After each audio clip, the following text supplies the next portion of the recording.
as well as political commitments made by states endorsing the political declaration on explosive weapons used in populated areas, or what's known as EWIPA. This event is taking place against a backdrop of quite unprecedented levels of civilian casualties throughout the world directly from conflict. Unfortunately, these numbers are moving in the wrong direction. We see sharp increases despite our best efforts to regulate, to educate, to control, to provide channels for accountability. And they're moving, unfortunately, in the wrong direction. We see it in Mali, in Sudan, in Myanmar, in Ukraine. We know that more needs to be done to protect civilians and civilian infrastructure from the effects of conflict, and to ensure that there are respect for legal obligations and political commitments around protection of civilians in armed conflict, including those concerning arms transfers and the use of explosive weapons in populated areas. A couple of quick housekeeping notes before we begin. One is that this event is public and is being recorded. We'll make sure that there's a link available to it afterwards. We'll post it on Civic's website, Twitter, and LinkedIn, and I'm sure the co-hosts, INEW and Control Arms, can make an effort to do the same. So if you have colleagues that weren't able to join us today, we should be able to share the link that they can have it available at a later time. For the discussion, which will follow panelist intervention, we invite you to please submit questions in the chat.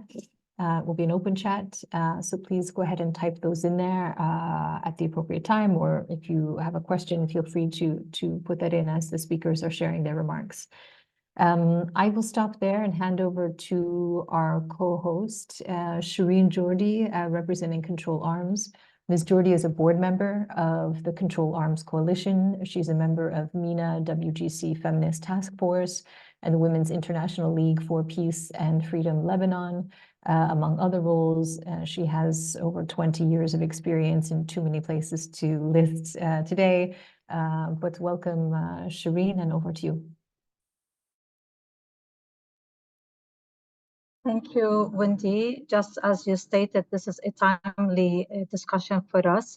I wish to begin by welcoming this opportunity to bring together the global coalitions of Control Arms and the International Network on Explosive Weapons to discuss what is happening and what we as a global civil society network can do.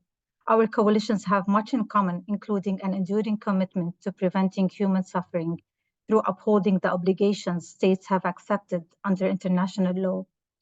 This year, the ATT community will celebrate its 10th anniversary of the entry into the force of the treaty. However, these celebrations will be somewhat subdued if some states, parties, and signatory states continue to prioritize their political and economic interests over their obligations under the international law. The core purpose of the ATT is to prevent irresponsible transfers. Those irresponsible transfers are those that would contribute to the violation of international humanitarian law, human rights, the committing of genocide and war crimes. As a Lebanese woman and as an advocate of the Women, Peace and Security agenda, I wish to touch on two issues.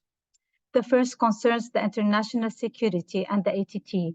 The second is what is happening to women and girls in Gaza and the obligations of the ATT and its obligations on gender.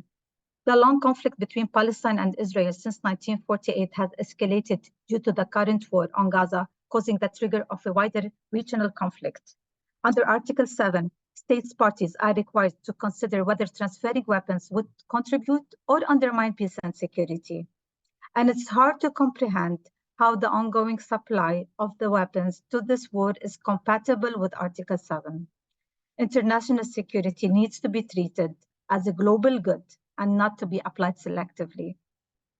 I am also particularly distressed at the suffering of women and girls in Gaza, with the ongoing attacks on hospitals, other medical facilities, with the cutting of the medical supply, no humanitarian support, no ceasefire, and we see how women who are pregnant are giving birth prematurely without painkillers.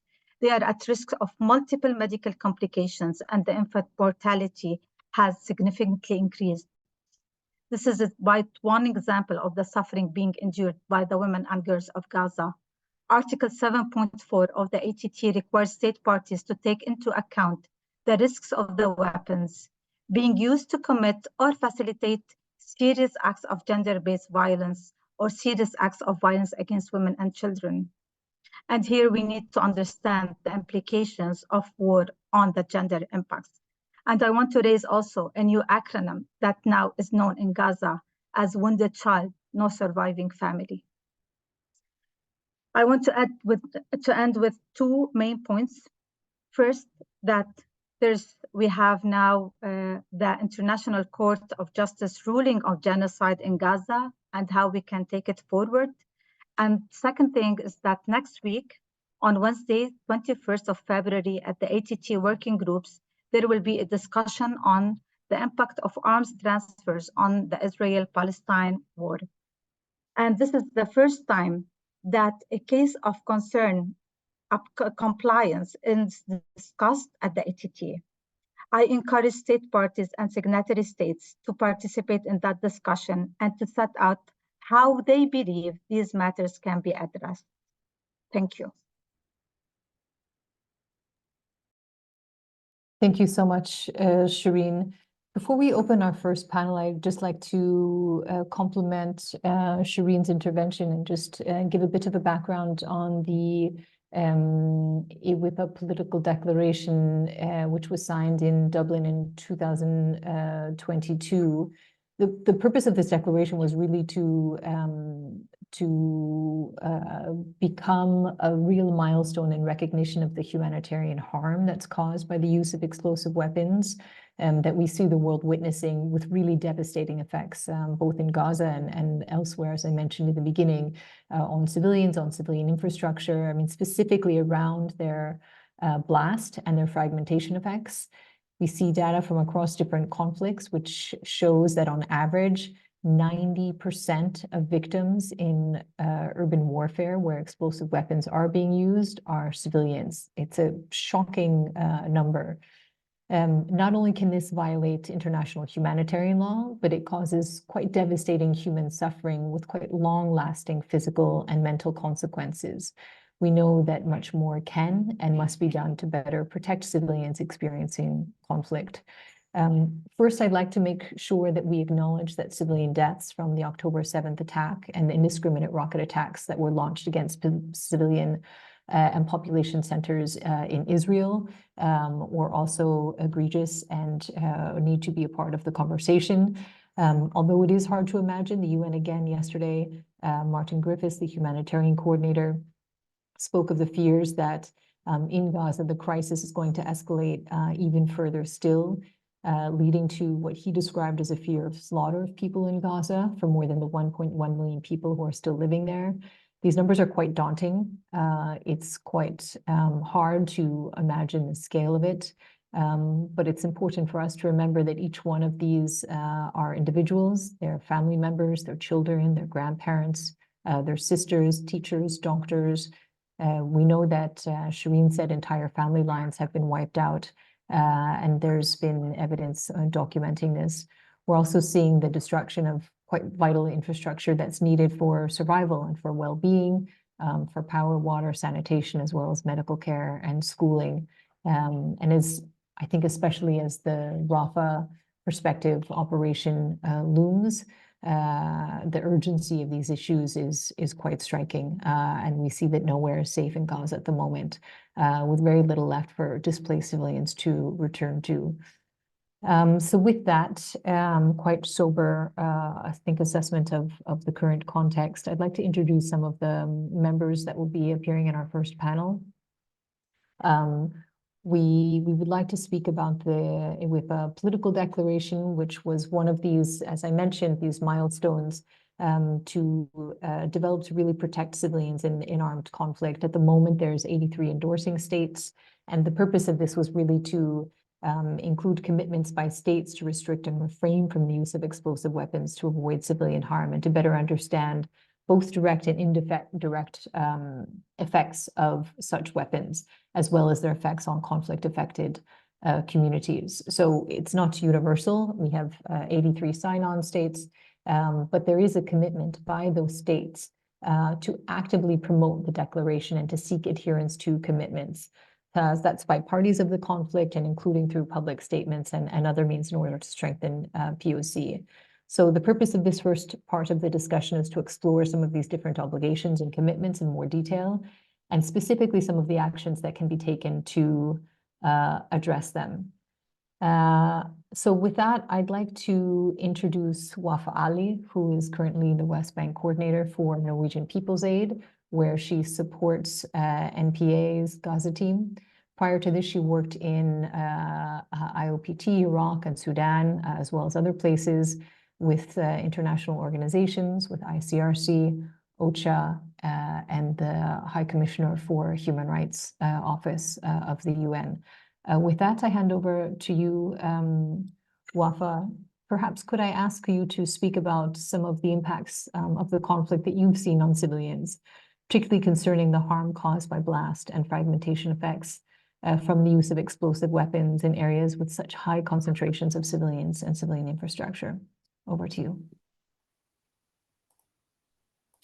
Thank you, Wendy, and thank you, everyone. I would like to start by recognizing that everyone speaking about Gaza at this critical moment is choosing the right side of the history. Thank you for shedding the light on specifically the significance of use of explosive weapons in Gaza by Israeli army during this war.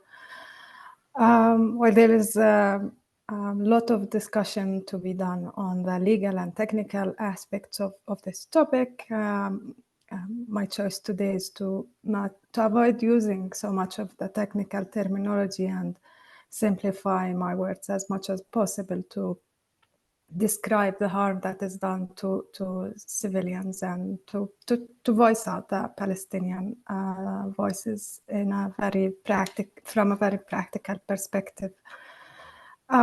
This is not the first time that the explosive weapons are used in Gaza or in the world, but this is by far the instance that caused and continues to cause the most horrific level of damage to civilians. The effect of explosive weapons is the same everywhere.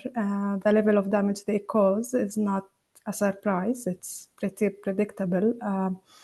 While the advanced technologies in arms industry have served the purpose of more precision, the continued use of explosive weapons in populated areas means unavoidable harm to human body and to structure due to their blast and fragmentation effect. That is, again, not a surprise when there is a decision to use them in populated areas. As a Palestinian, all of us as Palestinians dealing with the practicality of having this as part of life is something we are taught as children. It's embodied in our normal reaction on how to react when there is a bombing, how to react when there is an airstrike. The best to do to move, to protect your body, to avoid like to get low, to avoid that your head is harmed. If you get amputation of your arm, that's less harmful than having something in a critical part of your body. So these things are to Palestinians are normal set of skills that we develop over the course of our lives by the virtue of living under occupation. And this is by no meaning of the word is normal in other settings. While I think the use of explosive weapons in Gaza is a major factor in the human suffering that we are seeing and witnessing, and it's compounded by many other factors. The blockade in Gaza did not just start after 7th of October. It started more than 17 years ago. So you can imagine the shelling in populated area where there are no equipment for search and rescue, the massive rubble and under the massive rubble. There are no means of electricity and communication networks for so many people. And one would, if you have a blast in these conditions, how would you react? What would you do? This is something that only Gazans can explain. When those weapons are used on populated areas, some of them as large as 2,000 pounds, as was documented, and airdropped ammunition, they cause massive destruction. As Shireen started by mentioning, this has wiped off so many families of the record, entire families. The scenery of the city has changed. The massive destruction of structures left Gaza, doesn't look like Gaza anymore. Adding up to all of this, the risk of famine, the displacement in the cold weather, the collapsing health system, and no accessibility for the enormous amount of physical disabilities caused by the fact that these weapons are used, and other types of weapons as well. That leaves us with a level of human suffering in Gaza that is beyond imaginable.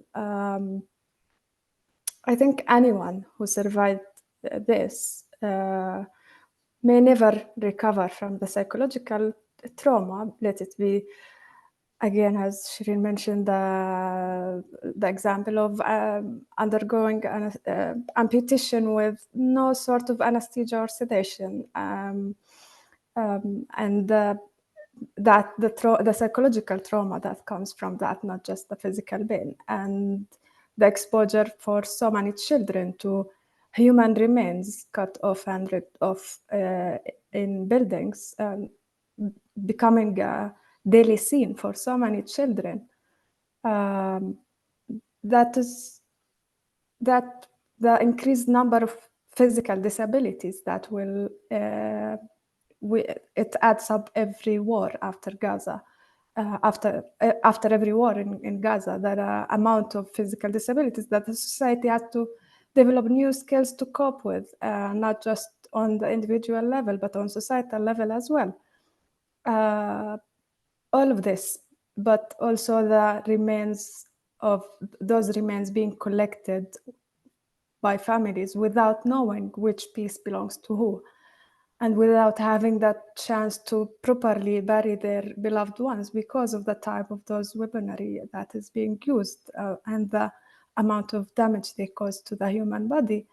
And those remains are no longer recognizable, and the families will never be sure if they fully buried their beloved ones or not.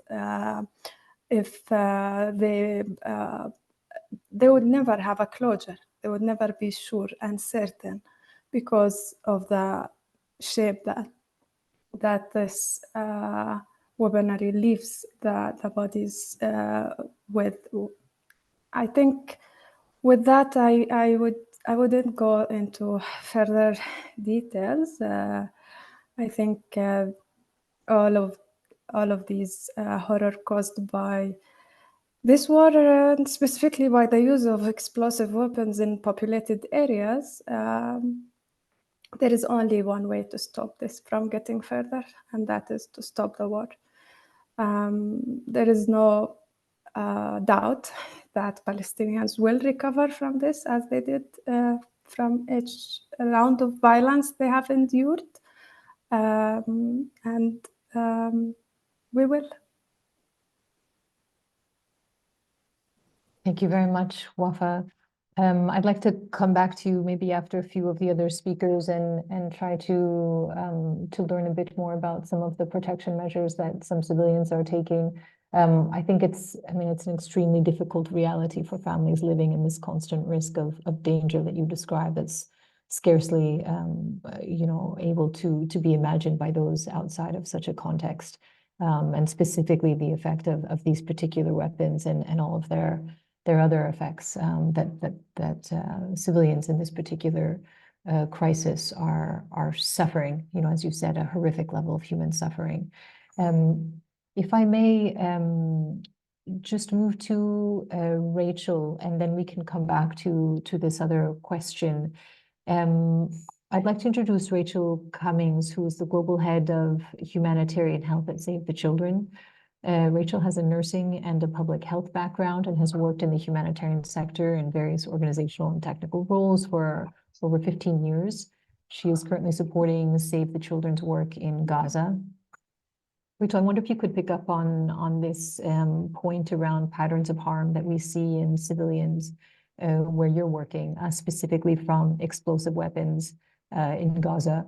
What do you see are some of the immediate and longer term consequences to those civilians, and in particular, their impact on children, which we've heard a lot about in this war in particular, because the casualty rate for children is really so incredibly high in conflicts overall, but in this one in particular as well. Rachel, over to you. Thank you, and thanks, Wendy, and thanks for the opportunity to join. And it's a privilege to follow you from the opening statements, Wafi. So it's already been said, but it needs to be said again and again. Nowhere in Gaza is safe. There is indiscriminate air bombardments. There is large amounts of explosive weapons, and there is violence on children, and that is the constant. So we need to think and put ourselves in the shoes of children. And obviously the message is clear that we need to stop bombing children, and the only answer is for a ceasefire in Gaza. So I think we're also at risk as a community of sort of normalizing another war, okay? But I think the statistics need to be repeated over and over again, with over 28,000 Palestinians already killed since the 7th of October, and 68,000 Palestinians injured, and we know that 50% of those are likely to be children. And I'm going to talk about the mental health consequences of this war on children, and then also that's already been touched on, which is as important, which is the physical consequences of war on children. But children are currently living in constant fear.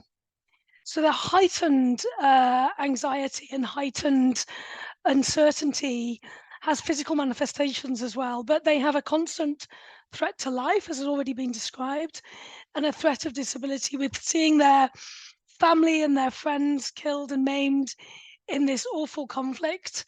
And on top of that, you have compounding challenges with multiple displacements now, families being displaced many, many times from the north to the south, many 3 or 4 times already. And before this event, I spoke to my colleagues in Gaza to get some firsthand experiences from them, who also have families who are all displaced.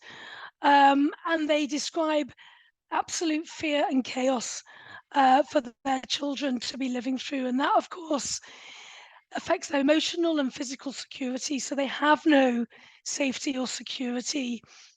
As has been described, community structures have been destroyed, and that in itself can also provide safety and security for children. The physical impacts, so within those thousands of children who've been injured, we have pediatric blasts, so children being affected by blast injuries, as already described. And people here will know that if children are able to survive a blast injury, then the pathway for survival out of that is very complex, and it requires specialist surgeries, multiple surgeries over many years, complex rehabilitation with specialist services which exist in Gaza, but obviously right now very few hospitals are functioning, and of those hospitals that are functioning, minimal services are being provided, and the complexity of prosthetic and rehabilitation is really a multiple year journey for children who survive blast injuries. And of course, the poor health outcomes and the disability outcomes of not having specialist services at a time when it's required are devastating for children and their families in terms of managing disabilities in this complex environment. And as was already mentioned, the population is in survival mode, so there isn't enough food, there isn't enough water, there isn't adequate shelter, and there is no protection. So we are seeing already an increase in malnutrition. We are seeing already disease outbreaks. And as this war continues and people's physical resilience depletes, then we will see much higher rates of malnutrition and much higher rates of disease outbreaks. And this all adds to the loss of safety and security for children, and therefore impacts on their mental health and their resilience. And we know that, you know, adverse childhood experiences can become cumulative in children, and this has a harmful effect on their bodies and their brains, so on their health and on their development. So basically, we know that the more adverse events that are experienced in childhood, then they are likely, children as they get older are likely to become more sick more frequently, have poor lifestyle choices, and die younger. So there is a real risk of the long-term consequences of this war in Gaza. And I think I was talking to my colleagues, and our way of sort of managing or trying to become operational in Gaza is really sort of thinking about the immediate, but also planning for the possible.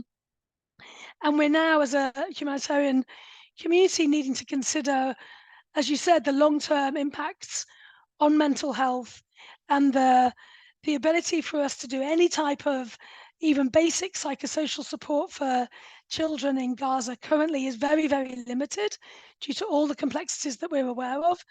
But the long-term impacts is now what we need to start planning for now, in terms of being prepared for when there is a ceasefire, and then services are able to be appropriately supported and providing children and their families to hopefully improve outcomes for children. Thank you. Thanks very much, Rachel. I think one doesn't have to be a parent to understand and really, I think, feel this the uniqueness of this tragedy, specifically on children, and frankly the horror of it.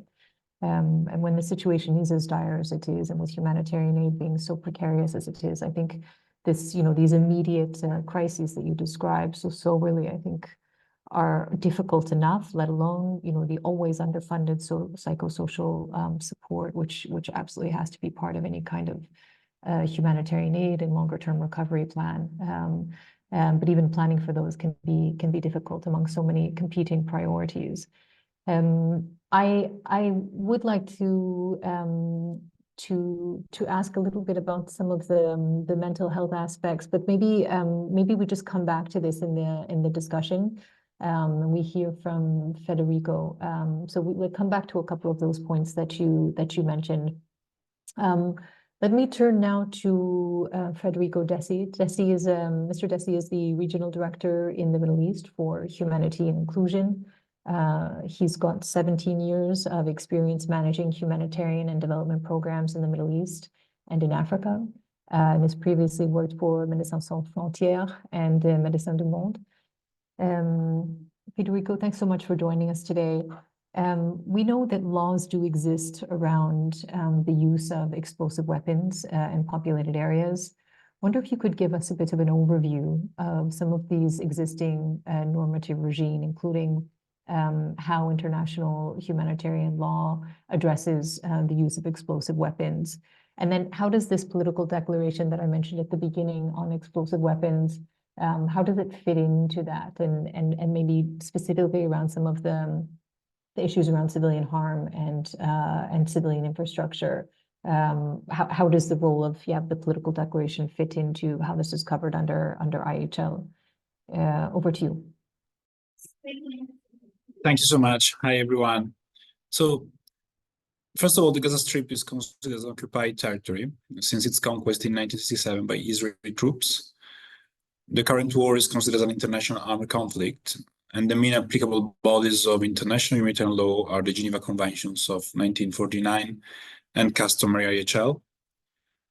So, IHL emphasizes the importance of distinguishing between combatants and civilians, and parties to the conflict should direct their attacks solely on legitimate military targets.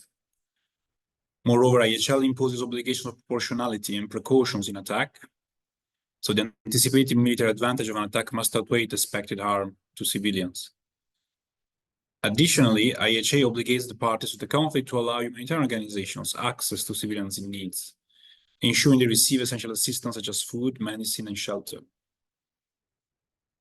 This commitment to protecting civilians underscores the humanitarian imperative of IHL and its vital role in upholding the dignity and rights of individuals affected by armed conflict, including those in Gaza. Unfortunately, we are witnessing clear violations of IHL in Gaza, such as indiscriminate attacks on civilians, private property, and civilian infrastructure in densely populated areas, large-scale forced movements of population, restrictions on entry humanitarian aid, besiegement and attacks on hospitals, ambulances, and medical staff, hostage-taking, as well as arbitrary arrests and reported torture of captives. The absence of effective civilian protection measures is obvious. The living conditions in collective shelters are catastrophic. Water, food, and sanitation are extremely scarce, and disease and starvation are spreading. Persons with injuries and persons with disabilities are unable to receive the required health care and often face steep barriers to escape violence. The wanton destruction of civilian infrastructure and the justified withholding of humanitarian assistance and essential services, including fuel, electricity, and water, amount to collective punishment. Now, the political declaration on strengthening the protection of civilians from the humanitarian consequences arising from the use of explosive weapons in populated areas was endorsed by 83 states that committed to mitigate the devastating impacts of explosive weapons on civilians, infrastructure, and essential services in urban settings, as well as their long-term reverberating effects. Signatories to the declaration committed to take concrete steps to strengthen the protection of civilians in armed conflict, including by avoiding the use of explosive weapons with wide area effects in populated areas. The declaration encourages states to adopt national policies and operational practices that prioritize the protection of civilians and assist the affected population from the use of explosive weapons. Signatories to the declaration committed to address the humanitarian consequences of explosive weapons in populated areas. Palestine has signed the political declaration. Unfortunately, Israel has not signed it, and its conduct of the war does not abide by its principles. Hamas and other Palestinian army groups have also used explosive weapons in populated areas. So let's urgently call on all the states not involved in this conflict to acknowledge their responsibility and take action according to their specific obligations and commitment. First, these states have an international legal obligation under IHL to safeguard compliance with the Geneva Conventions. This can be done by maintaining dialogue with parties to the conflict, exercise diplomatic pressure, or implementing measures such as restrictions on arms trade. These states also have an obligation to ensure that their support to parties to the conflict does not contribute to violation of human rights or of international humanitarian law, and if it does so, to put an immediate end to this support. Otherwise, they risk being considered as complicit in these violations, some of which may be determined to constitute war crimes or genocide. In addition to that, those states that joined the political declaration have committed to address the civilian harm caused by explosive weapons in populated areas. Let's urgently call on them to, first of all, publicly acknowledge the devastating impacts on civilians from the use of explosive weapons in populated areas of Gaza and Israel. Support our call to stop the use of explosive weapons in populated areas of Gaza and Israel. Call on parties to the conflict to take into account both the direct and indirect effects on civilians from the use of explosive weapons in populated areas. Call on parties to the conflict to facilitate rapid, safe, and unhindered humanitarian access to those in need. Call on parties to the conflict to provide, facilitate, and support assistance to victims. In conclusion, we call upon governments, international organizations, civil society organizations, and individuals to ensure that the principles of IHL are upheld and the commitments of the EWIPA declaration are honored. We must call to stop immediately all violations of IHL and demand accountability for them. We must call to the parties of the conflict to implement immediately a permanent cessation of hostilities. We must advocate for diplomatic solutions to end the cycle of violence, promote dialogue and reconciliation, and address the root causes of the conflict between Palestine and Israel. We must support humanitarian initiatives to provide essential assistance to civilians in need and protect their rights and dignity. We should all act now, stop this massacre, and reaffirm the primacy of international law. Thank you so much. Thank you, Federico, very much for the intervention. It's a lot to kind of give an overview of IHL in this context, and then relate some of these normative frameworks to it. And I think you did that quite capably in a very concise way. So thank you very much for that. And I'm glad that you ended on this very constructive note about action that can be taken, and for which these frameworks provide some guidance on access to humanitarian aid, on assistance to victims, on ensuring a prioritization of protection of civilians, and then really coming around these incredibly important points around cessation of hostilities, on ceasefire, and addressing some of the root causes. I'd like to move to this other issue that we're looking at today, and then we can come back around to how some of these frameworks can be implemented perhaps more effectively, and supported more effectively as well by not just the parties to the conflict, by the international community and other stakeholders as well, including us as a community of stakeholders who care about this conflict and its impacts. The other area that we're looking at today is around conventional arms transfers. So this issue of state responsibility, which Federico was just describing, really requires an examination as part of it, right? These can't necessarily be detached issues of conventional arms transfers, and specifically around how these arms contribute to the harm that civilians experience in conflict. We know that there are existing normative frameworks around this. Shireen was talking in the beginning about the Arms Trade Treaty, the ATT, in the context of ongoing and even increasing arms transfers that we're seeing throughout the world, and that includes Gaza in the face of this really catastrophic level of civilian harm. So I'd like to open up the second panel with my colleague at Civic, John Chappell. John, I wonder if you could speak to us. First, let me give an overview of your role. John Rami Chappell is an advocacy and legal fellow at Civic, Center for Civilians in Conflict in our US program. He engages quite a lot with US policymakers, including the White House. He and his team are quite effective advocates on prioritizing protection of civilians in conflict, and specifically the US role in that. And so his work focuses on US law and policy related to civilian harm, security assistance, and arms sales. John, if you could tell us a little bit about how to understand what we're seeing in terms of the current arms transfers and their use in conflict, especially in relation to explosive weapons from the United States. Can you help us understand exactly what is the role of these arms transfers in sustaining conflict dynamics? Yeah, thank you so much, Wendy. Thank you, everyone. It's an honor to be here, but of course, very unfortunate that these devastating circumstances have made it necessary to convene to discuss this topic. What we're seeing is that arms transfers to Israel continue unabated, despite the mounting human toll of Israeli operations in Gaza. Others have mentioned, and I feel the need to repeat, that with more than 28,000 people killed in Israel's campaign and famine looming, the risks of arming the Israeli military are clear for all to see. Several of the countries that are either believed or known to have supplied weapons to Israel include Germany, the United Kingdom, the Netherlands, and Canada. But as Wendy mentioned, my role focuses on the United States. And I'll focus especially on transfers to Israel from the United States, partly because of that, and also partly because the United States provides more weapons to Israel than any other country. So since October 7th, the United States government has transferred tens of thousands of explosive weapons to Israel. That includes bombs, missiles, rocket launchers, ammunition for helicopter cannons, artillery shells, and tank shells. And it also includes other types of weapons, such as firearms, drones, precision guidance kits, and small arms ammunition. But this is only a partial accounting of US weapons transfers to Israel. There's remarkably little transparency regarding US transfers.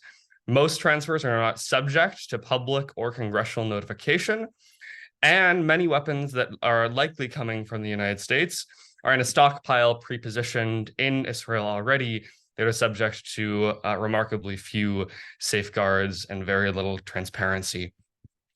We've seen, of course, that human rights organizations have documented the use of US weapons in attacks that have killed dozens of civilians. Amnesty International in particular has shown the use of US precision guidance kits and bombs in attacks that have killed dozens of civilians, including children. But these cases are almost certainly just the tip of the iceberg. There was a US intelligence assessment provided to Congress that indicated that Israel dropped 22,000 bombs from the United States in Gaza in just the first month and a half of its campaign.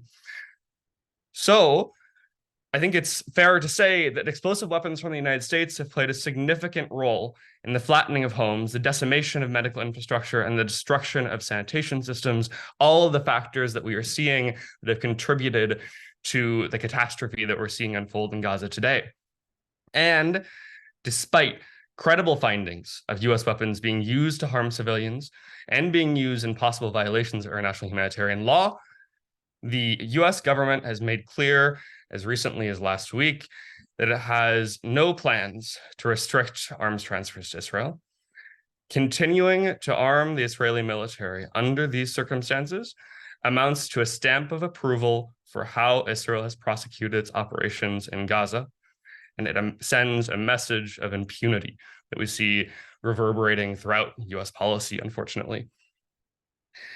Now, the United States has immense leverage over the Israeli government that it could use to protect civilians and push for a ceasefire. The Biden administration has not done so. The Biden administration has chosen to limit its efforts to leaked expressions of concern, criticisms behind closed doors, and the occasional public rebuke. But the Biden administration has repeatedly expressed that will continue to arm Israel regardless of its military conduct, and this nullifies any other pressure that it exerts. The Biden administration must today immediately use the billions of dollars of leverage that it has in the form of US arms sales to push the Israeli government to end the war. The United States and other countries that continue providing arms that are used in Gaza cannot claim to be doing all they can do to mitigate harm to civilians, reduce human suffering, and de-escalate violence in Gaza. These countries, and especially the United States, bear responsibility for the immense pain that we're seeing today.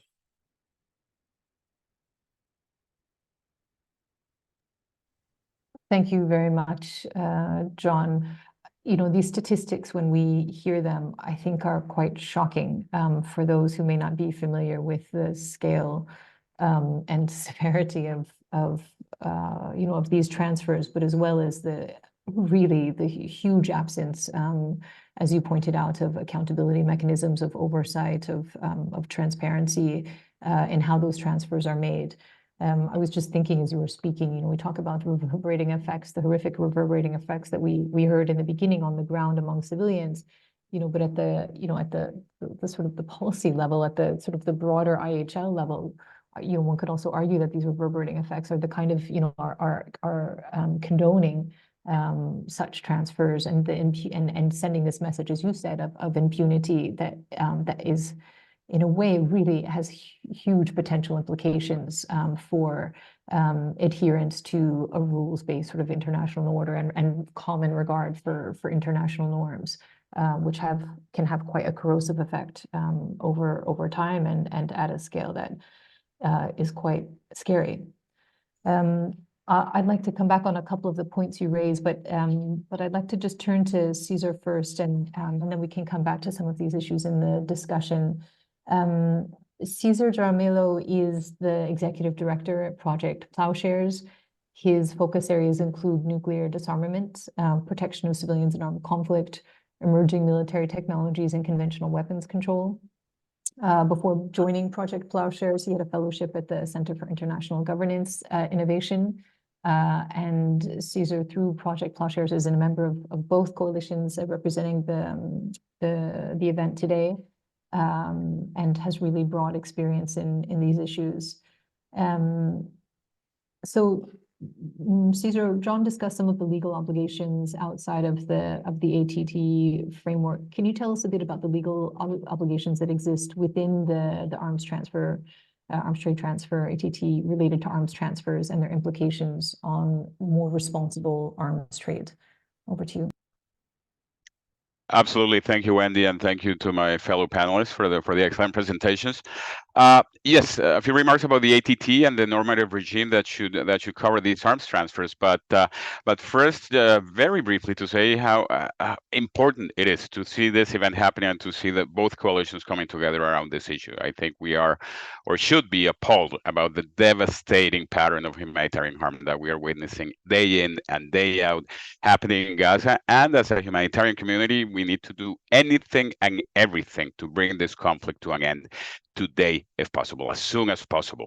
Diplomatic avenues, public relations avenues, policy analysis, advocacy, etc. I think we need to continue doing everything and anything we can to bring this devastating conflict to an end. So I think, this coming together is very important in that regard. And it is not, I might add, this is not just an intellectual exercise or an academic conversation. I think this is intended to create the conditions for the conflict to end, for arms transfers to stop to this conflict because precisely of the known devastating humanitarian consequences. So the first thing to say about the arms trade treaty is that it recognizes very clearly the cause and effect relationship between arms transfers and devastating and negative consequences on the population, infrastructure, etc. And to state the obvious, this is not a symbolic show of support for Israel, for example, by Germany, by Canada, by the United States, by the United Kingdom. There is once again a cause and effect relationship, and these arms transfers have direct, demonstrable, concrete impact on the civilian population. These enable the violations of human rights, violations of international humanitarian law, and they must be understood from that perspective. These are enablers of what is happening. So when we consider the legal regimes that should be applicable, whether on the EWIPA file or on the arms trade file, I would say that this is not just a conversation about compliance or non-compliance, but really, at the end of the day, it's a conversation about complicity in some of the most heinous crimes that one can think of, complicity in war crimes, in violations of international humanitarian law, including in the possibility of genocide. So it's not like we send the weapons and forget about them. Each arms exporting state that is contributing to the crisis risks being complicit in these heinous crimes, and it should be understood from that perspective. Another thing to note about the arms trade treaty is that, unfortunately, the treaty itself has no embedded enforcement mechanisms. No, there's no obvious trigger whereby if we make a strong enough case that there's a risk of misuse of these arms exports, and we identify the states that are exporting them, something will kick in the regime, in the system that will compel these states to stop the arms exports. It doesn't work like that, unfortunately. We can make a very strong case, and indeed, I think the community, the humanitarian community, human rights observers around the world have made a compelling case about the reality, the impact of these arms exports, about the pattern of harm, about the Israeli disregard for international humanitarian law, etc. Yet, as John noted, these exports continue unabated. So we need to understand how change happens and how change could happen. But there is no automaticity between identifying the risk and stopping the exports.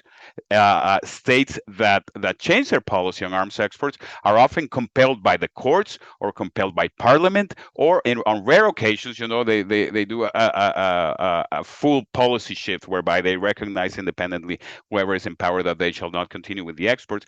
But it's often the result of external pressure, and it takes time. So we need to keep at it, to keep reminding the world that these exports are happening. In the arms trade treaty context, the central element or a central element is the notion of risk of misuse. And I say this in opposition to certainty of misuse. I say this in opposition to assurance that the arms exports are going to be misused, and in opposition to evidence after the weapons have already been misused.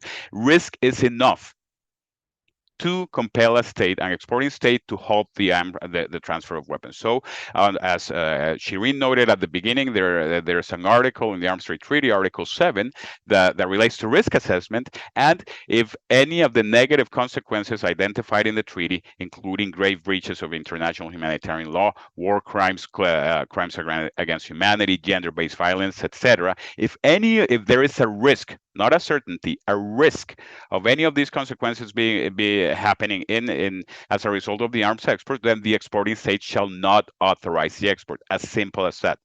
In the case of Israel, we consider these risks to be clear and present and persistent. Moreover, not only is there a clear and present persistent risk, we have seen ample evidence of violations of international humanitarian law that have been well documented, that have been denounced by international, credible, authoritative human rights observers from the civil society sector, from the United Nations system, from our international organizations. So there is risk, there is evidence, yet the weapons continue to flow into the conflict. The weapons continue to flow to Israel. So we have a problem. We have a problem of compliance, and we have a problem of complicity. And these are both grave indictments on the arms exporting states, but this is something that we're comfortable saying publicly because of how confident we are in the data, how confident we are in the spirit and the intent and the objective of the Arms Trade Treaty, which has as a core objective, written into the body of the text,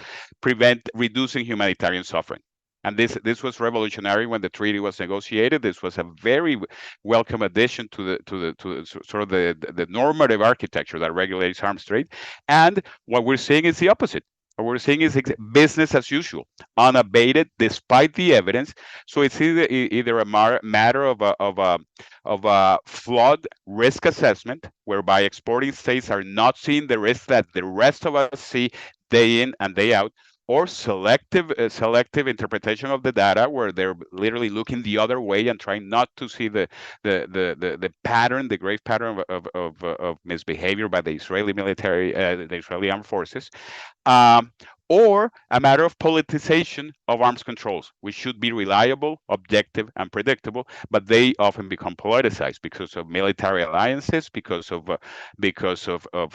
affinity with the government. But none of these are sufficient reasons to stop compliance with the Arms Trade Treaty. So this is sort of a question not of an absence of norms.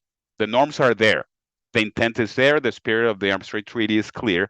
This is a matter of non-compliance. This is a matter of ignoring the norms, including ignoring the data, the reality, the obvious pattern of harm, and a matter of complicity, of enabling a state that, before the eyes of the international community, is really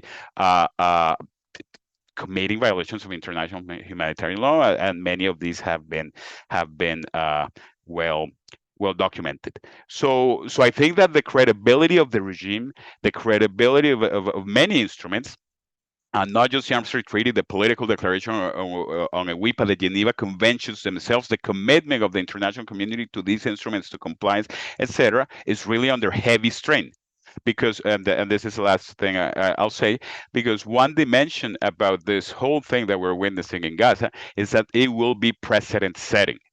And if the message going forward is that even this level of devastation doesn't trigger the ATT obligations, doesn't trigger the commitments that have been made under the political declaration of explosive weapons in populated areas, if this is deemed normal, acceptable, this is considered what many in the international community, the UK, the United States, Canada, others consider normal, the normal conduct of armed conflict, I think it's bad news going forward. This is a very poor precedent that is being set, and the timidity with which many in the international community, the timidity and the slowness with which many in the international community are reacting to this is really disappointing and really a bad omen going forward. So I'll leave it there and happy to address any questions. Thanks so much, Cesar. It's I mean, so many important points you raised, but really calling out quite explicitly this problem of compliance and complicity. I think this is a really important way to understand, how important the ATT is and the design of it in both preventing and reducing human suffering, and how much really common ground there is in the normative architecture overall between IHL, between human rights law, between ATT, between the political declaration, and as you said, as we spoke about in the beginning, the trends are unfortunately moving in the opposite direction. With that, maybe we can, I see lots of questions coming out now in the chat. I'd like to invite people, if you'd like to pose a question to any of the panelists, either from the first or second portion, please go ahead and do so and type it into the chat. We'll get to as many as we can before the end of the event. Perhaps I'd like to just invite Shireen. Would you like to kick off with one of the questions coming in from the chat, and then we can sort of share those that we see and take it forward. Over to you. Yeah, thank you, Wendy, and thank you for the excellent interaction and for us to be discussing this at this really very critical moment. I wanted to discuss one of these questions, asking what do we do as civilians to advocate against the arms being sent to Israel, especially from the United States, and what other actions can be done to help those in need in Gaza.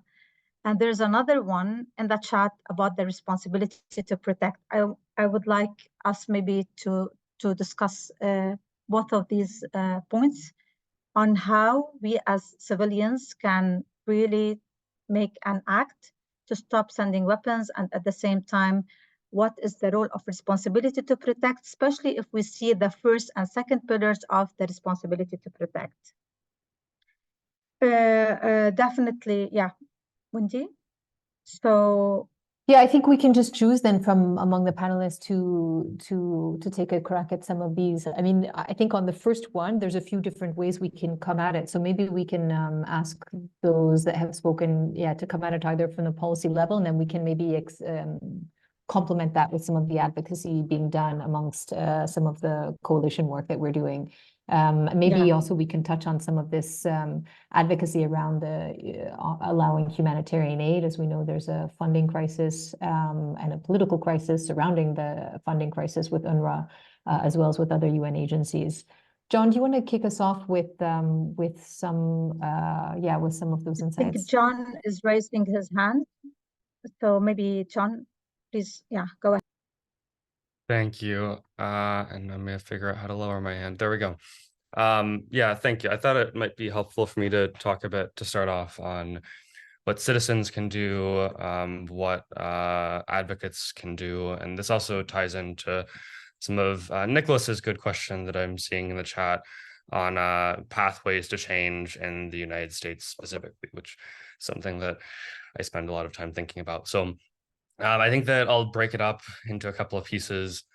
In terms of like action by everyday citizens, everyday people, we've seen a groundswell of public action and interest in the human consequences of U.S. arms transfers.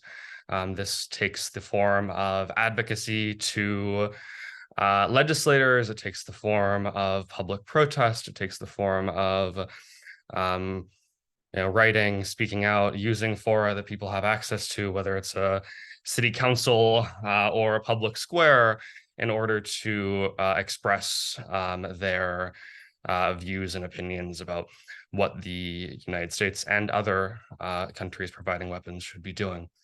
Now, as Nicholas points out, the United States is not a party to the Arms Trade Treaty, and he also brings up some of the other tools that exist in U.S. law and policy that deal with some of the problems that we're seeing today, including the conventional arms transfer policy, the new National Security Memorandum 20. It's also in the United States, the Foreign Assistance Act and the Arms Export Control Act.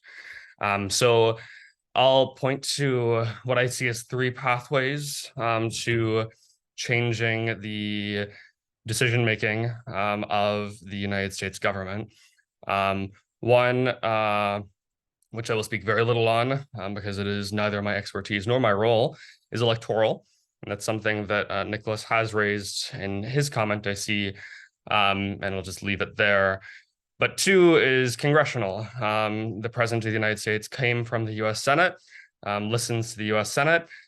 Congress has significant influence and ability to affect the US policymaking process. And we've seen through various avenues, including Senator Sanders's resolution in January and Senator Van Hollen's amendment that became National Security Memorandum 20, pathways to exert pressure.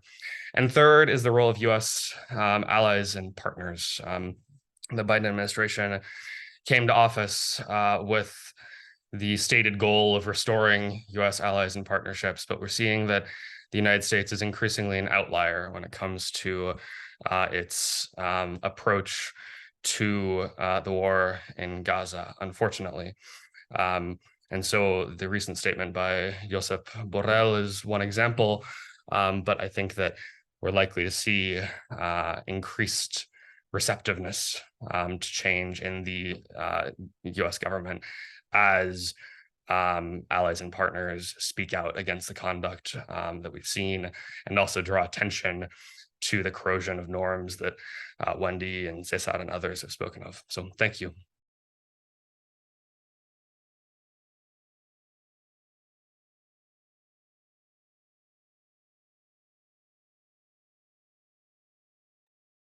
Maybe I can pick up on another question. Thanks so much, John. We've got some other questions coming up in the chat around advocacy and what meaningful advocacy looks like. I mean, you touched on some of these that I think are quite important points to see collectively. You know, we've spoken during the EWIPA portion of the event around state responsibilities and in the context of ATT, but as you rightly pointed out, some states have more responsibilities than others, given the scale of the provision of arms in this particular case. You know, maybe we can tackle that question in a couple of different ways. I wouldn't mind hearing from those of you working in the region, and then we can also maybe tackle it at the kind of political and policy level around the EWIPA political declaration, what the next steps are there, including on around the first conference since the declaration was signed is planned for Oslo in just over 2 months' time. Maybe we can talk about what some of the expectations are around that. Cesar, do you want to pick up on the Oslo question? And then meaningful advocacy, maybe we can turn to Rachel or Wafa, if you want to take if either of you want to take that question. Over to you. Yes, absolutely. So thank you, Wendy. In late April, the government of Norway will host a conference on the political declaration on the use of explosive weapons in populated areas, and as was noted, this is a new instrument that the international community has. There is 80+ signatories, and we hope the list will grow. So Oslo is an opportunity to come together really, and states will report on what they're doing. I mean, these are commitments that were undertaking in November 2022. These are real, concrete political commitments, even if it's a political declaration as opposed to a legal treaty. These are very concrete, specific commitments that states have undertaken. So it's an opportunity to not just report on progress and what changes to military laws and practices and rules of engagement, etc., have been implemented to better align states with compliance and with the expectations under that have been set out in the political declaration, but also to shine a light on the issue. You know, these conferences are opportunity really to look at these are not theoretical discussions. These are things that are being reflected on the ground with regularity, and that states are not to be silent. States have undertaken commitments that should include, among other things, their own compliance, but also the universalization of these principles and trying to get others who may be misbehaving, so to speak, to bring them into compliance. So these are all good opportunities for states to come together in that effect, and we hope that we will see new signatories between now and Oslo, or announcing Oslo, so that the list of committed states will continue to grow. Thanks so much, Cesar. I mean, I know that people who are not engaged in such processes can also be, can sometimes be cynical about what clear expectations there can be, especially for non-binding frameworks like these. But, political support is so deterministic. I mean, it really has huge impact in very real ways on how much support a state can give to these issues and how much pressure. One last point, and applicable Please. to more than one regime, the fact that, for instance, Israel itself is not a party, or to say to the Arms Treaty, does not exempt state parties from their own responsibilities, or same for signatories to a political declaration. The fact that a certain state is not a party does not exempt the others from their responsibility. So as an arms exporting state, say Canada, the UK, etc., who are also states parties to the Arms Trade Treaty, their responsibilities continue to be intact, irrespective of Israel's status under that regime. So yeah, that's important to note, I think. That's an incredibly important point. Thanks so much for articulating that, because I think there's some misunderstanding about those obligations. Maybe taking it to more of a sort of grassroots level.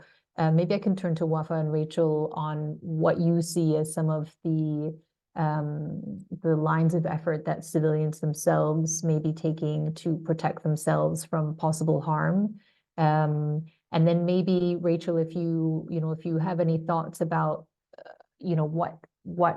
how that influences the efforts at sort of the multilateral level as it relates to children in particular, and the impact of conflict on children, as we heard in the beginning, specifically around the UN Committee for the Child, and what roles there are at the multilateral level.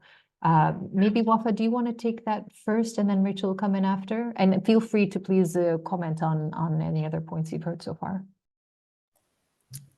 Thank you, Wendy. In terms of measures that civilians may take to protect themselves or to cope with what is happening, I think, someone from the panel already mentioned that normal becomes a new thing. Like there is no longer normal, and I think. It's very hard to articulate and describe how the human brain functions to someone who didn't experience this, because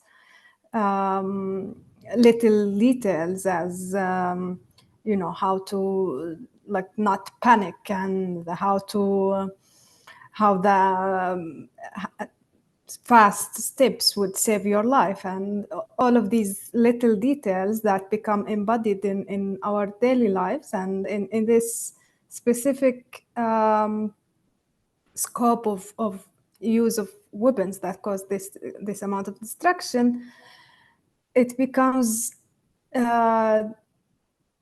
even to a new level, and all of these skills that our generation after generation passes about survival, being on survival mode all the time. I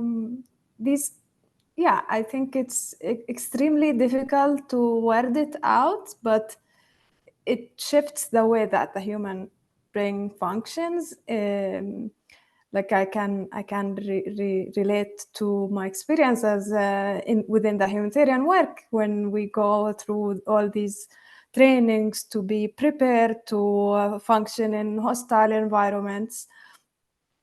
I noticed the difference between me and my other colleagues who don't come from conflict areas, that there is something that is very abnormal that is happening, where you normalize this being exposed to constant threat and risk, and needing to protect your body physically all the time, and be prepared to lose something at any given moment.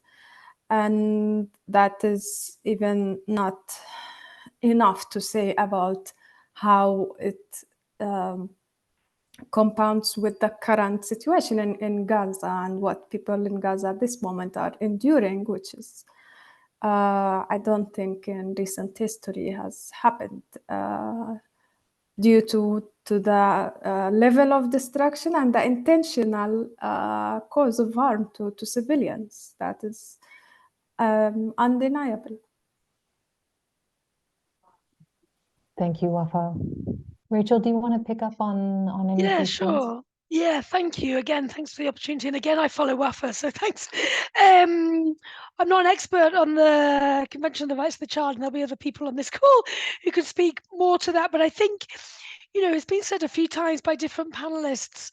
At the beginning, following the 7th of October, there was a real groundswell globally in terms of public reaction to this war. We had thousands in London and across the world. There was marching on the streets and calls for ceasefire, calls for politicians to act. And there is a risk, again, that we lose that groundswell, that events move on and again, it becomes normalized. So I think agencies like Save the Children, Humanitarian Inclusion, other agencies, we have an opportunity to use our voice and be the voice of children to make sure that this remains front and center. And the message is very clear. The advocacy messages are very clear, whether we're talking to, someone was mentioning marching locally or talking globally. We need a ceasefire now for Gaza and for the humanitarian sector to support on the rebuilding of Gaza, because the devastation is beyond catastrophic, and that's what we're witnessing now. So I think that's my concern. I think there is a concern across the humanitarian sector that public advocacy and therefore that public influence and pressure on decision makers and duty bearers could wane, and then therefore there's a risk that the occupiers and the supporters of the occupiers are allowed and enabled to continue. There was also just one question in the chat specifically about the number of children impacted by injuries. I just wanted to pick up on that, if I may, just very quickly. So the estimates are around 70% of all those killed in Gaza, so 70% of over 28,000 people are women and children that have been killed in this current conflict, and we can put that assumption onto the number of injured in Gaza, and a reminder for everybody that there's nearly 10,000 people missing in Gaza, assumed dead but not known. And that will also be an assumption that children are massively impacted by that as well, in terms of being missing and not accounted for. Thanks. Thanks, Rachel. The statistics are important so we can understand both the severity and the scale of what we're talking about. And, going back to this point earlier about the sort of the shocking effect that those numbers have. I mean, those of us that have been, in this line of work for a long time have just never seen, scarce to find anything like it. I mean, certainly in the couple of decades that I've been in this work, it's quite shocking. Federico, I wonder if you could pick up on some of the points that have been raised and some of these questions coming up in the chat about roles and specific actions that can be taken. I mean, some of the work that you've done too on both on EWIPA, but in other, in your other roles. Yeah, maybe also if you can touch on some of the steps that states can take within the framework, within some of these normative frameworks, or otherwise at the national level. Over to you. Yes, thank you very much. Yes, I saw several questions in the chat that were really linked to, okay, what can we do? How can we influence the states, right? So first of all, I think, today, of course, the idea of this event was really focused on the normative framework and on the general policies, etc. But in my opinion, the way to have an impact also goes through individual case, individual situations. So first of all, I think we should all continue to influence public opinion in, especially in Western countries that are those transferring weapons to Israel in particular, and also having a diplomatic weight in a potential diplomatic solution to the war. And this can be done through statistics, through data, reminding the policies, but also through testimonies, especially individual stories, video showing the actual impact on an individual person, on a family, on a house, and letting this person speak and show how the impact of these weapons has impacted their bodies, their minds, their lives. Second, I think that the example of the court decision in the Netherlands that ordered the government to stop exporting spare parts for F-35s to Israel is a very powerful example of what can be achieved in individual countries through cards. And so I think coalitions of NGOs, individual NGOs should continue to explore those routes. Of course, the normative framework and the legal avenues differ country by country. But for those states who have signed the political declaration, even though it does not have the force of a full treaty, it still provides some avenues to influence the government decisions, and also highlight contradictions between practices and declaration. Finally, I think that we might want to look at specific cases inside Gaza where clearly a civilian objective has been, or a civilian target has been struck, where there is no evidence or no reports of a potential military use by Hamas or other Palestinian groups of that building. In some cases, there are open source information available about the kind of weapons. Fragments were found. Some weapons did not explode. And this, in some cases, can even be linked to the producer, to the producing state. So that can also help either to build a stronger legal case or to build a stronger advocacy case.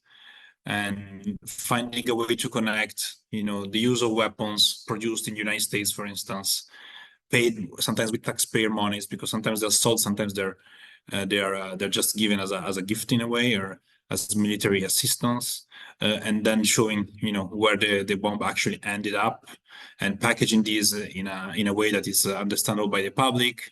That could also put pressure on politicians who continue to support these transfers, playing also on the election cycle and their need to appease their constituencies or retain votes of some constituencies that are turning against this war and against the transfer of weapons. These are just ideas. I know it's easier said than done, but I think we should try to explore all of these and continue to collaborate together as networks and as individual organizations. Thanks so much, Federico. I think those are really practical ideas and ones that can help give a bit of, I think, guidance and motivation to those who are quite seized of these issues, but don't necessarily know how to engage depending on their roles. And I think the work actually of these sort of civil society coalitions, like the two groups that are represented here today, are good examples of different ways. Yeah, at the policy level, at the kind of programmatic, at the operational level, we can come together and be more powerful as a group, right? I mean, that's certainly true in collective action, really with many issues. I wanted to come back to a point to John, which is, you raised this question around sort of the U.S. legacy and made the point that, essentially that any of the rhetoric coming out of the U.S. government at the moment is sort of nullified. I remember you used the word by the continuing of arms transfers. I mean, one of the big developments in the last year or so from the U.S. Department of Defense was this big policy around civilian harm mitigation and a very kind of robust plan around that was sort of seen as a model of good practice, or sort of good plan. And there's a real risk, it would seem, of that sort of best foot forward being undermined quite severely. I mean, that's really an understatement by their role in this crisis. Do you want to pick up on any of that? Yeah, thank you, Wendy. Yeah, I mean, it's discouraging, to say the least, to think about feelings about the Biden administration's policy on these issues a year ago, 2 years ago, as opposed to today. I mean, We see an administration that came into office saying that they would put human rights at the center of US foreign policy. We have an administration that had a really historic reckoning with the role of the United States in causing and not responding appropriately to civilian harm and its military operations abroad. And that led to the Civilian Harm Mitigation Response Action Plan, thanks to a lot of leadership, I think, by leadership at the Department of Defense. Also now have more recently seen the Department of Defense instruction on civilian harm mitigation response. But what we're seeing today in terms of US decision-making appears wholly inconsistent with what I believe was an earnest commitment for the United States to do better. And unfortunately, I think that countries like the United States that continue to provide weapons, apparently without conditions, risk this becoming their legacy. The US response, I think, is the kind of thing that might be the line that goes down in the history books about the Biden administration. And this is hugely unfortunate because we have seen on other files that are adjacent to this commitment and progress. And I hope that that continues.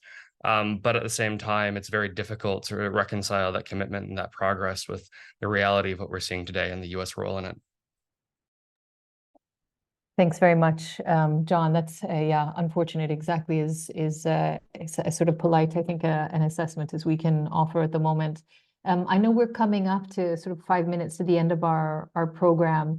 I might just do a kind of final tour de table for the panelists on sort of any final thoughts and takeaways. What couple of takeaways would you like participants to bring from this discussion? Any other thoughts on sort of next steps or actions that that organizations, people in different levels can take, or final thoughts? So maybe we do a kind of quick 30-second each in order, which means we would start, I believe, with Wafa. Over to you. Thank you, Wendy, and thank you everyone for the panelists and attendees. I would like everyone who heard us today to keep choosing to take the right side of history and speaking up about what's happening in Gaza. Thank you. Thank you, Wafa. Rachel, back over to you. Any final thoughts? Yeah, thank you. Thanks for the opportunity. And again, I follow Wafa, but Wafa said, Palestinians are resilient, and there is hope. And I think we need to hold on to that hope and for Save the Children.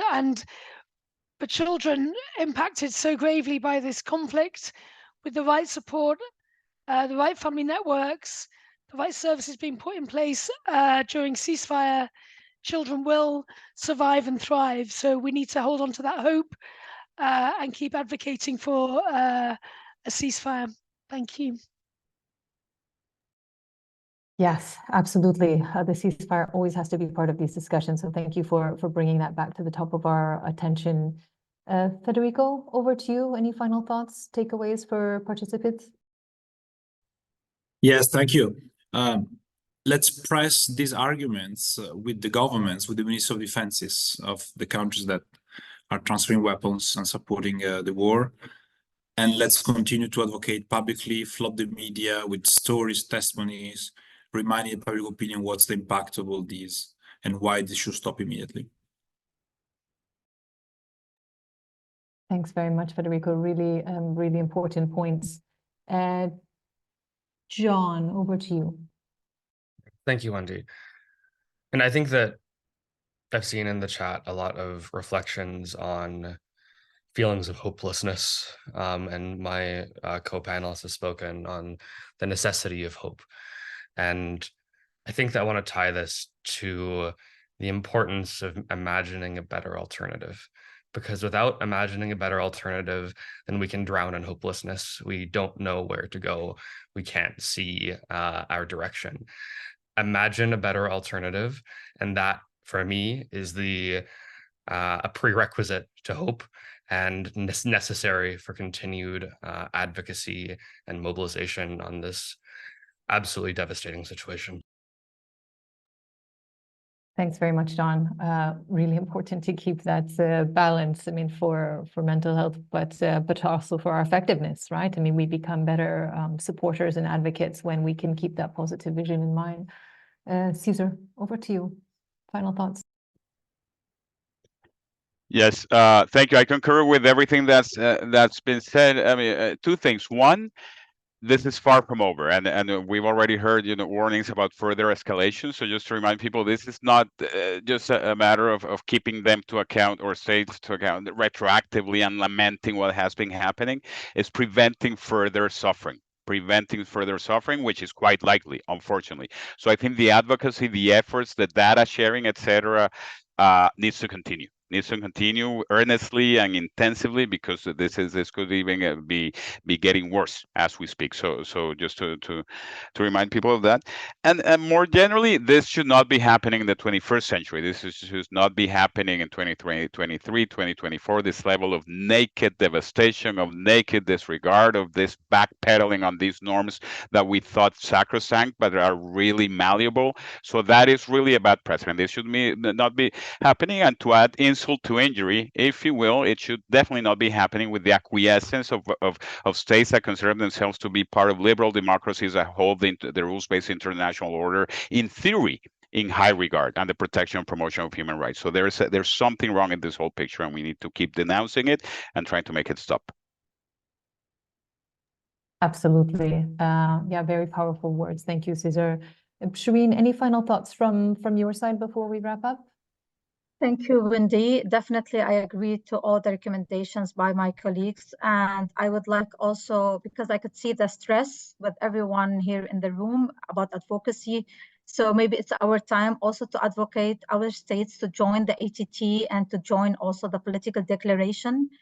And at the same time, also not only to push our states away from transfer of weapons, but also to stop the manufacturing of weapons, to stop spending the money on these weapons and instead spend it on our human security. Thank you, Wendy, back to you. Thank you, Shireen. All great and very complimentary points. And I'm really glad that you raised them. I think with that, we can close our session, and just thanks everyone. Thank you everyone so much for taking the time out of your very busy day. I'm sorry if we didn't get to your questions, but we really appreciate your participation, your thoughtfulness, your engagement, and especially your time, and wish you all well. And thank you for your support in these important issues. Thanks, everyone. Bye-bye. Thank you.